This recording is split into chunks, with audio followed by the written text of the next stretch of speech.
మాధవదాసు కథ యథార్థ కథ. ఒకప్పుడు పూరి క్షేత్రానికి దగ్గరలోని ఓ గ్రామంలో మాధవదాసు అనే చిన్న వ్యాపారి ఉండేవాడు. అతడు ధర్మబద్ధమైన వ్యాపారం చేస్తూ లభించిన దాంతో తృప్తిగా జీవనం చేస్తూ దైవ చింతనతో ఉండేవాడు. దైవ అనుగ్రహం వల్ల తనకు లాభాలు వచ్చినా ఆ ఆస్తులతో అంతే తృప్తిగా జీవించేవాడు. కాలక్రమంలో ఆయన భార్య గతించింది. పిల్లలు పెళ్లిళ్ళైపోయి స్థిరపడ్డారు. అప్పుడు ఆయన తనకున్న ఆస్తిపాస్తులను పిల్లలందరికీ సమానంగా పంచేసి తాను పూరికి వెళ్ళాడు.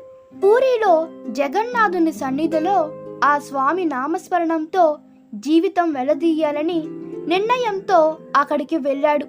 కట్టుబట్టలతో వెళ్ళడంతో చూడడానికి బిచ్చగాడిలా కనిపించాడు గుడిలోని అర్చకులకు. అందువల్ల అక్కడి వారు ఆయనని గుడిలోకి రానివ్వలేదు. అక్కడే దూరంగా ఉండి స్వామిని స్మరిస్తూ కూర్చున్నాడు.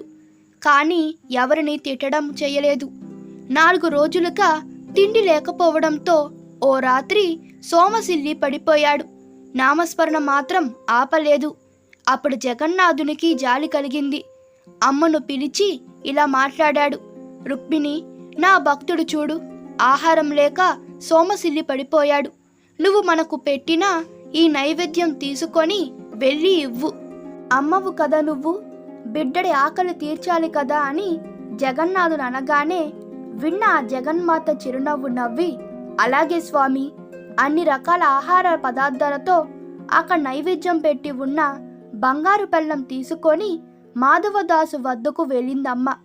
నాయనా, లేచి ఆహారం తిను, కాస్త ఓపిక వస్తుంది, ఆ స్వామి నామస్మరణ చేసుకోవచ్చు అని అనగానే ఆయన లేచి ఆహారం తిన్నాడు.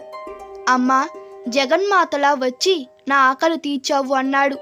మాధవదాసు కాస్త ఓపిక రాగా అమ్మకు నమస్కారం చేస్తూ ఇక పడుకో అని అమ్మ అనగానే పడుకున్నాడు. అసలు ఈ ఆహారం తెచ్చింది ఎవరు, ఏమిటి అని ఆలోచన చేసే స్థితిలో ఆయన లేడు. అప్పుడు అమ్మ అక్కడి నుంచి వెళ్ళిపోయింది. మరునాడు తలుపులు తెరిచిన అర్చకులకు నైవేద్య పాత్ర కనిపించలేదు. పాత్ర కోసం వెతుకుతూ మాధవదాసు ఉన్న చోటికి వచ్చారు. అక్కడ మాధవదాసు జగన్నాథు నామాన్ని జపిస్తూ కూర్చొని ఉన్నాడు. ఆయన పక్కన నైవేద్య పాత్ర కనిపించింది వారికి. ఆ బంగారు పాత్రను మాధవదాసు దొంగలించాడని వాళ్ళు అనుకున్నారు. ఉదయాన్నే లేచిన మాధవదాసు కాలకృత్యాలు తీర్చుకొని స్వామిని స్మరిస్తూ నామాన్ని జపిస్తూ కూర్చున్నాడు. ఆ పాత్రలో ఎవరో తల్లి ఆహారం ఇచ్చి వెళ్ళిందని గుర్తుకు వచ్చింది ఆయనకు. మళ్ళీ వాళ్ళు ఎవరైనా కనిపించి పాత్ర గురించి అడిగినప్పుడు ఇవ్వచ్చునని భావించి నిశ్చింతంగా ఉన్నాడు ఆయన. మాధవదాసును దొంగగా భావించిన అర్చకులు క్రోపోద్రిక్కులు అయ్యారు. ఒక కర్ర తీసుకొని ఆయనని వివరాలు ఏమి అడగకుండా కొట్టడం మొదలుపెట్టారు. తన మాటలు వినిపించుకోకుండా వాళ్ళు కొడుతుంటే ఆ జగన్నాథుని నామమే పలుకుతూ ఉన్నాడు ఆయన. తమ కోపం కాస్త తగ్గిన తర్వాత కొట్టడం ఆపేసి ఆ నైవేద్య పాత్ర తీసుకొని గుడి లోపలికి వెళ్ళారు అర్చకులు. లోపలికి వెళ్ళి జగన్నాథుని వంక చూసి ఆశ్చర్యపోయారు. జగన్నాథుని మూర్తి పైన దెబ్బలు కనిపించాయి. వెంటనే తమ వల్ల ఏదో అపచారం జరిగిందని, అందుకే స్వామి ఇలా కనిపిస్తున్నాడని వాళ్ళు ఏడ్చారు. ఆ జగన్నాథుడు చెప్పినట్లుగా ఒక అర్చకునికి మనసులో స్ఫురించింది. మనం అపచారం చేశాం, బయట ఉన్న అతన్ని కొట్టాము కదా, ఆయన జగన్నాథుని భక్తుడు అయ్యి ఉంటాడు. స్వామి యొక్క పరమ భక్తుడైన వ్యక్తిని కొట్టాం, అందుకే ఆ దెబ్బలు స్వామి స్వీకరించి తన భక్తుని రక్షించుకున్నాడు. మనం వెంటనే వెళ్ళి ఆ భక్తుని పాదాలపై పడి క్షమాపణ వేడుకుందామని అన్నాడు తోటి అర్చకులతో. అందుకు పరిగెత్తి మాధవదాసు కాలపై పడి క్షమాపణ వేడుకున్నారు. గుడిలోకి సగౌరవంగా తీసుకొని వచ్చారు. అప్పుడు ఆశ్చర్యంగా స్వామి విగ్రహం పైన ఉన్న దెబ్బలు మాయమయ్యాయి. అందరూ సంతోషించారు. అప్పటి నుంచి ఆయన నిరాటకంగా గుడిలోకి వెళ్ళి ప్రతిరోజు జగన్నాథుని దర్శించుకుంటున్నాడు. కానీ ఈ సంఘటన గురించి ప్రచారం జరిగిపోయింది. ఎంతోమంది జనాలు మాధవదాసును దర్శించుకోవడానికి రావడం మొదలుపెట్టారు. ఆయనను పొగడలతో ముంచెత్తారు. తమ కోరికలు తీర్చమని కోరసాగారు. దానివల్ల ఆయనకు భగవద్ధ్యానం చేసుకునేందుకు అవకాశం దొరక్కోకుండా పోయింది. ఈ పొగడతల వల్ల తనకు అహంకారం పెరిగి భక్తి నశిస్తుందేమో అని కూడా భావించాడు ఆ భగవతోత్తముడు. అన్ని వదులుకొని జగన్నాథుని కోసం వస్తే ఇలా మళ్ళీ అన్నీ అనవసరమైనవి అంటుకున్నాయని భావించిన మాధవదాసు ఎవరికి చెప్పకుండా ఓ రాత్రి అక్కడి నుంచి బయలుదేరాడు. అప్పుడు జగన్నాథుడు బాలునిగా మాధవదాసుకు కనిపించి వెళ్ళవద్దని కోరాడు. మాధవ, నువ్వు ఇక్కడే ఉండు అన్నాడు. నేను ఇక్కడ ఉండలేను తండ్రి. నేను నీ ధ్యానంతో జన్మ తరింపజేసుకొని మోక్షం పొందాలని వచ్చాను. కానీ ఇక్కడ అది వీలు పడలేదు. అందరూ నా చుట్టూ చేరితే నాలో అహంకారం చేరిపోయి నీ నుంచి దూరం అయిపోతున్నాను. అందుకే వెళ్ళిపోతున్నాను అని అన్నాడు మాధవదాసు. అయితే నన్ను కూడా నీ వెంట తీసుకొని వెళ్ళు అని అన్నాడు జగన్నాథుడు. అయ్యో తండ్రి, నీవు జగన్నాథుడివి. నీవు నా వెంట వస్తే నీకు కావలసిన భోగాలు నేను సమకూర్చలేను. కనీసం సమయానికి ఆహారం కూడా ఇవ్వలేను కదా. నా మాట విని నువ్వు ఇక్కడే ఉండు, లేదంటే నాకు బాధ కలుగుతుందని అనునయించాడు స్వామిని. తర్వాత బయలుదేరి ఎన్నో ప్రదేశాలు తిరిగాడు. కొన్ని రోజులుగా తిండి లభించలేదు ఆయనకు. ఓ రోజు రాత్రి సమయంలో చాలా నీరసంగా రాగా నడుస్తున్నాడు. ఒక ఇల్లు కనిపించింది మాధవదాసుకు. అక్కడికి వెళ్ళి ఆ ఇంటి ముందు నిలుచొని భిక్ష అడిగాడు. ఆ ఇంటి ఇల్లాలు భోజనానికి పిలిచింది.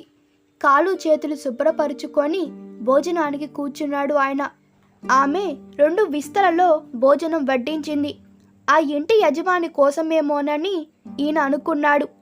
ఆయన వచ్చి కూర్చున్నాక మొదలు పెడతామని చూస్తున్నాడు. స్వీకరించండి. మీరు చూస్తే ఊళ్ళు తిరిగే సన్యాసిలా ఉన్నారు. ఇంత చిన్న పిల్లాన్ని వెంటబెట్టుకొని ఎందుకు తిరుగుతున్నారు? పసి పిల్లాడికి ఆకలి వేస్తే ఎలా పెట్టగలుగుతున్నారు? పాపం పిల్లవాడు ఆకలితో అల్లాడిపోతున్నాడు. ఎంత ముద్దుగా ఉన్నాడో.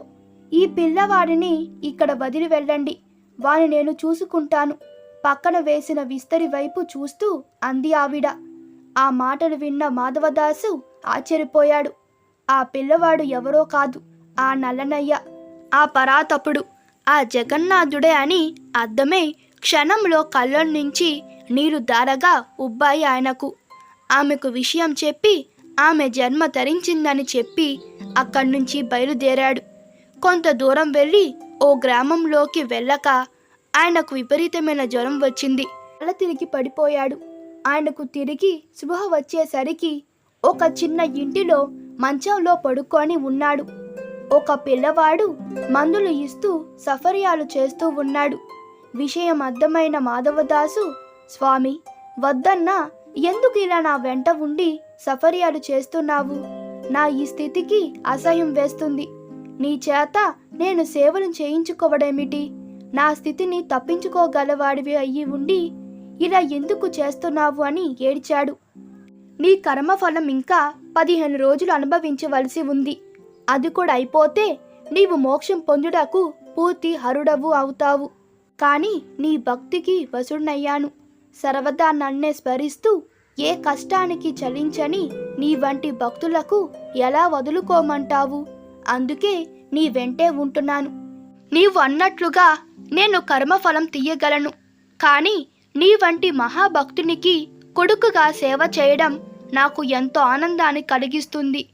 నీ కోరిక మేరకు నువ్వు అనుభవించవలసిన మిగతా 15 రోజుల కర్మఫలం తీసివేసి నీకు మోక్షం ప్రసాదిస్తున్నాను. అయితే నీ చరిత్ర అందరికీ తెలిసి నీ భక్తిని అందరూ స్మరించుకోవాలి.